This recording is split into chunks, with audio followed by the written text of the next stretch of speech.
Yeah. There's not more appreciation for the Palo Duro Canyon, you know. Our view is that it's the second largest canyon in the United States. It's a one-of-a-kind property, and people love it. They like to see it. They like to witness that history. People travel from all over the world to go to the Palo Duro Canyon State Park. Yeah. We have a petition going, and people are signing it from all over the world, pleading for them to be more, to preserve the beauty of the area and the park and the Palo Duro Canyon.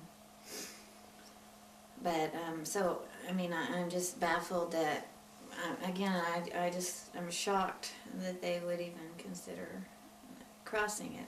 Yeah. You know, it's not necessary. You just move down a couple of miles and you miss the canyon. So it's certainly not necessary to cross the Palo Duro Canyon here or the Palo Duro Canyon State Park. So I'm not sure what the reason is for, I mean, why that.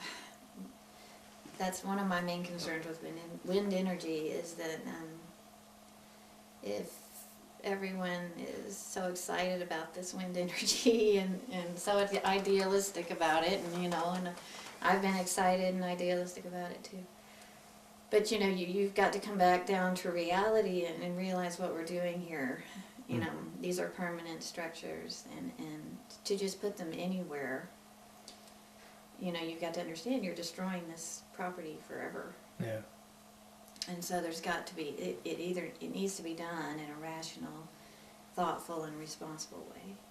Yeah, and at this point, they're not talking about the turbines. They're just talking about the transmission line. This is the transmission line that. And it's not the buried ones. It's the ones with towers. Yes. Are they talking about these are buried? 120. No, they told me. I asked actually at one of the public meetings recently, and they wouldn't do. In fact, the towers are chosen because they're the cheapest, and they're large, and they're very ugly, and there are other types of poles, monopoles, and things like that. They're less visibly obstructive. Yeah, you know, especially like in a residential area. But they're picking the towers because they're the least expensive, and so along that scale, the most expensive is the underground technology. Yeah.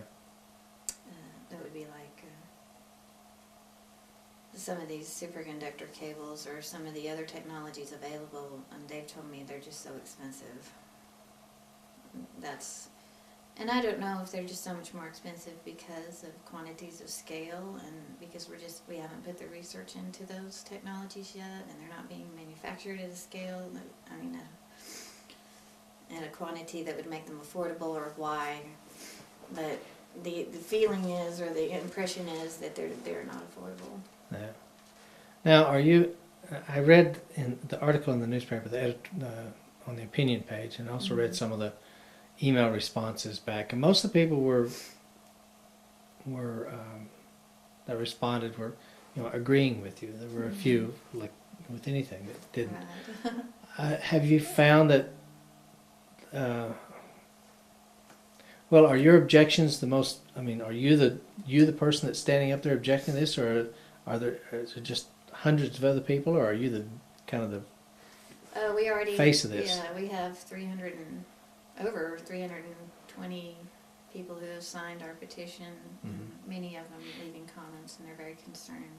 I think the more people, I don't think that many people know about this issue yet. And the more people that find out about it will definitely, in this area,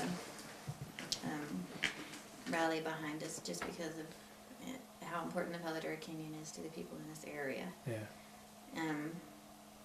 But the coalition involves several members of landowners all up and down the canyon, as well as people just in the general public who just have concerns about the Palo Duro Canyon, and they don't want to see it ruined by something like this.